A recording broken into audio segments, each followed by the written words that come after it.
السلام علیکم ورحمۃ اللہ وبرکاتہ۔ حضرت آپ سے ایک سوال یہ ہے، آج کل یہ جادو جو ہے، یہ جادو کیسے ہوتا ہے، کیوں ہوتا ہے اور کس وجوہات پہ ہوتا ہے؟ تھوڑی اس کے بارے میں آپ رہنمائی فرما دیں۔ وعلیکم السلام ورحمۃ اللہ وبرکاتہ۔ جادو تو ایک حقیقت ہے، اس کا انکار ہم نہیں کر سکتے، اور قرآن اور حدیث میں کثرت کے ساتھ اس کا ذکر ہے، اور جادو کا انکار بھی کفر ہے۔ لیکن جس طرح کے آج کل کے حالات ہیں، جو بھی ہمارے پاس آتا ہے ہم تشخیص کرتے ہیں جادو جادو، تو وہ کہتے ہیں یہ عاملوں کا کام ہی ہے، ہر کسی کو جادو بتاتے ہو۔ تو جواب یہ ہے کہ ہم ہر کسی کو جادو تو نہیں بتاتے، البتہ آج کل جادو بہت زیادہ ہو گیا ہے، اور زیادہ ہونے کی وجہ سے آپ نے پوچھا کہ زیادہ کیوں ہے، تو زیادہ ہونے کی وجہ صرف ہمارے اپنے اعمال ہے۔ پہلے ہم قرآن کی پابندی، نماز کی پابندی، اعمال کی پابندی، سنتوں کی پابندی، اس چیز کی پابندیاں کیا کرتے تھے۔ آج کل ہم نے اس چیزوں کو چھوڑ دیا ہے، قرآن ہمارے گھروں سے نکل گیا ہے، یعنی صرف ہم نے کتاب کی شکل میں رکھا ہوا ہے، اور پڑھنے کی ہمارے پاس ٹائم نہیں ہوتا۔ نماز ہم نے پڑھی نہیں پڑھی وہ سب کے سامنے ہے، لیکن اس کے مقابلے میں اگر شیطانی چیزیں دیکھو تو ٹی وی ہمارے گھر میں لازمی ہے، اور پھر صرف ٹی وی جس طرح ہم نے قرآن لازمی ہوتا ہے رکھا ہوا ہوتا ہے، اس کو ہاتھ نہیں لگاتے ہیں، لیکن ٹی وی ہم صبح دوپہر شام ہم آن کرتے ہیں۔ ہاں بھائی صبح ہم آن کرتے ہیں، ہاں بھائی چلو تلاوت لگا لو یا نعتیں، نہیں اس ٹائم تو فلاں ڈرامہ آتا ہے وہ دیکھنا ہے، اور زور کے بعد یہ ڈرامہ۔ نماز کی پابندی نہیں ہے، لیکن اس چیز کی پابندی ہے۔ جب ہم شیاطینی چیزوں پر ہم اتنے زیادہ اس کو ہم ٹائم دیں گے، اعمال کو ہم ٹائم نہیں دیں گے، تو پھر ہمارے اوپر جادو کا ہی ہونا ہے۔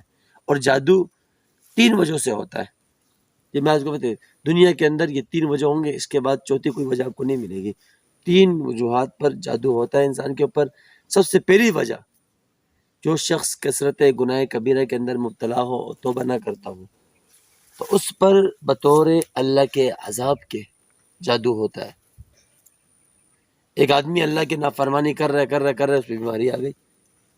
اور بیماری کی 2 قسمیں ہیں، ایک بیماری رحمت ہے جس سے گناہ معاف ہوتے ہیں، اور ایک بیماری عذاب ہے، جس طرح کہ بڑی بڑی بیماریاں ہوتی ہیں۔ اللہ ہر مسلمان کو عذاب کی بیماریوں سے بچائے۔ تو کہنے کا مقصد یہ ہے کہ جو شخص کثرت گناہ کبیرہ میں مبتلا ہو، توبہ نہ کرتا ہو، تو اس پر بطور اللہ کے عذاب کے جادو ہو جاتا ہے۔ اب وہ توبہ کرے گا تو اس کا علاج ہوگا۔ اگر وہ بجائے توبہ کرنے کے پیروں کے پاس جانے، عاملوں کے پاس جانا شروع کر دے، ایک کے پاس جائے تعویذ لے، دوسرے کے پاس جائے تعویذ لے، اور تعویذوں کا ڈھیر لگا لیتے ہیں، پھر آگے کہتے ہیں کہ یہ عامل سب جھوٹے ہوتے ہیں۔ بھائی کیوں جھوٹے ہوتے ہیں؟ اس لیے جھوٹے ہوتے ہیں کہ میرے کو اتنے تعویذ میں نے جمع کیا لیکن میرا جادو نہیں کٹا۔ تو آپ کا جادو صرف توبہ، اور جس طرح کثرت گناہ کبیرہ آپ مبتلا تھے اور آپ پر جادو ہو، اس طرح آپ کثرت اعمال کرو گے۔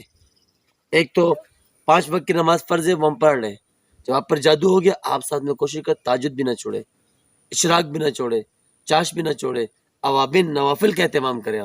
آپ اعمال کو کثرت کر لیں، جیسے ہی آپ اعمال کو کثرت کرو گے تو انشاءاللہ اللہ کے حکم سے آپ کے اوپر سے جادو کٹ جائے گا۔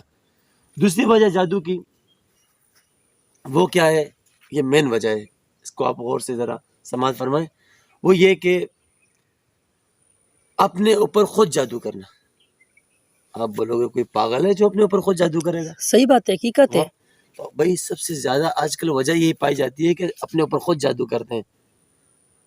تو وہ ہوتا ایسا ہے کہ کسی نے یہ بات مشہور کر دی کہ جب آپ کو کوئی بیماری ہو اور ڈاکٹری دوائی آپ پہ اثر نہیں کرے، یہ جادو ہوتا ہے۔ تو ہمارے یہاں ترتیب ہوتی ہے کہ وہ ایک عورت تھی، اس کے سر میں درد شروع ہوا۔ جب سر میں درد ہوا تو ڈاکٹر کے پاس گئی، ڈاکٹر کے پاس جب گئی تو ڈاکٹر نے اس کو دوائی دی، اور آئی دوائی استعمال کی تو کہا یہ تو درد ختم نہیں ہوا۔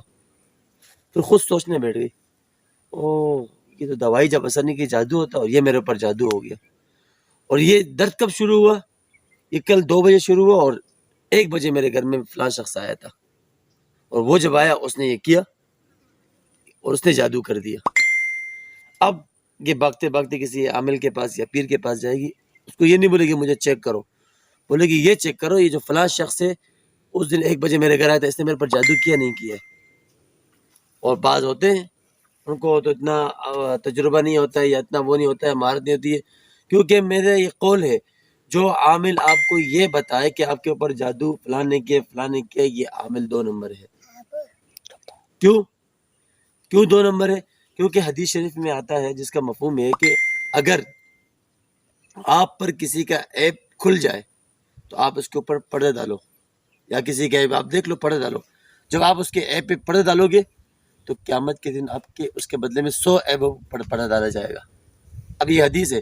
اب اگر اس کو پتہ چل بھی گیا عامل کو، تو وہ اگر بتا رہے تو وہ کس کے خلاف کام کرے؟ حدیث کے خلاف۔ جب حدیث کے خلاف کام کرے ہم اس کو کیسے عامل مانیں؟ اب وہ ہماری طرف کوئی عامل لوگوں کہ کوئی جادو فلاں شخص نے دیکھو کیا نہیں کیا، وہ اوپر مور لگا دے گا یہی ہے، اس نے تیرے اوپر جادو کیا۔ اب یہ جب آئے گی گھر میں، سب سے پہلا کام کیا ہے؟ اس شخص کے ساتھ تعلق ختم۔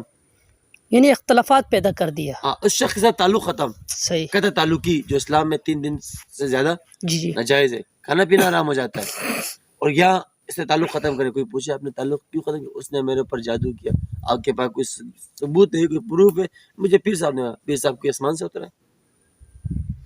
نمبر 2، ہر کسی کو بولے گی کہ فلاں شخص نہیں ہے، وہ جادوگر ہے، اس نے جادو کیا، میرے سر میں درد ہو گیا۔ اب ایک گناہ کیا ہو گیا؟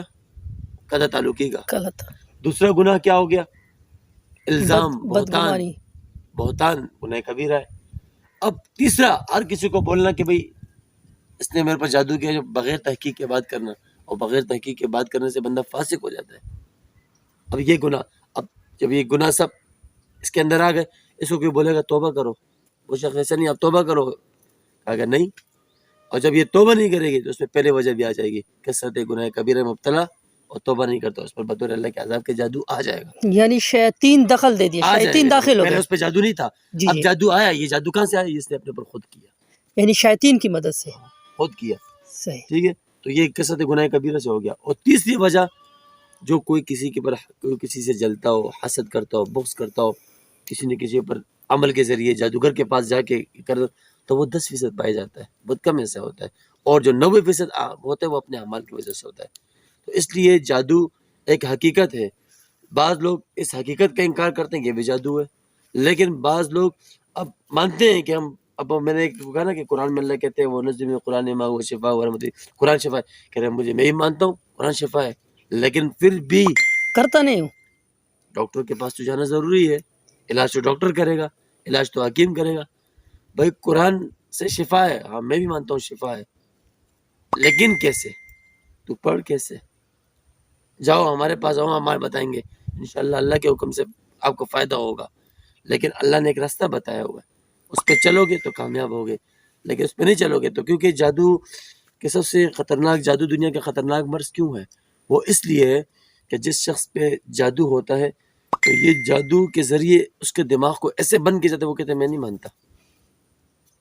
جب وہ کہتے ہیں میں نہیں مانتا ہوں تو وہ علاج کی طرف بھی نہیں آتا، تو اس لیے اس کا ہم انکار نہیں کر سکتے۔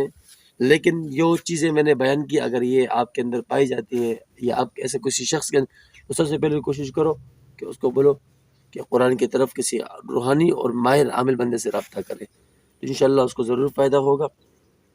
اور دوسری بات یہ ہے کہ جس طرح کے جگہ جگہ عامل بیٹھے ہوئے، تو میں پچھلے دنوں میں ایک علامہ صاحب سے میری ملاقات ہوئی تھی، تو ان سے میں نے پوچھا کہ ایسے جو گلی گلی میں عامل بیٹھے ہوتے تو ان کے بارے میں کیا حکم ہے؟ اس نے کہا دیکھو شریعت ظاہر کو دیکھتی ہے، تو ہم ظاہر کا وہ کر سکتے ہیں، اس کے دل میں کیا ہے ہم نہیں دیکھیں گے، لیکن ہم ظاہر کے مطابق جو بندہ ایک دعویٰ کرتا ہے کہ میں قرآن سے علاج کرتا ہوں یا روحانی علاج کرتا ہوں، اعمال سے کرتا ہوں، تو آیا اس کے اندر یہ سب چیزیں ہیں یا نہیں؟ وہ خود قرآن پہ چلنے والا ہے یا نہیں؟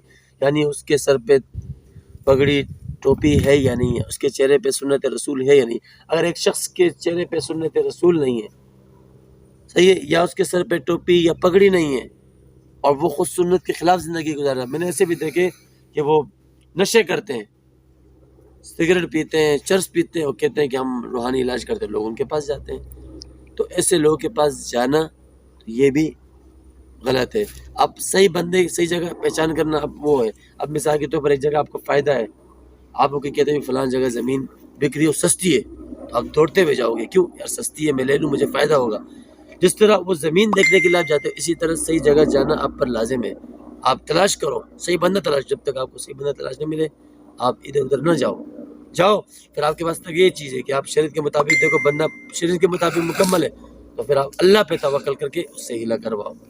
تو شفا تو من جانب اللہ ہے، لیکن آپ کسی غیر اللہ کے پاس جا کر اور کسی ایسے بندے کے پاس جا کر جس کے جو خود دینی اور شرعی اعتبار سے کمزور ہو، آپ اس سے کیا ہے، اس کو کیا ہلا بناؤ گے؟ تو کم سے کم ہلا بناؤ تو کسی اللہ کے ولی کو بناؤ، کسی نیک انسان کو بناؤ، کسی عالم کو بناؤ، کسی مفتی کو بناؤ، تو انشاءاللہ اس سے بڑا فائدہ ہوگا. اللہ تبارک و تعالیٰ جو کچھ کہا گیا سنا گیا اس پر عمل کرنے کی توفیق عطا فرمائے.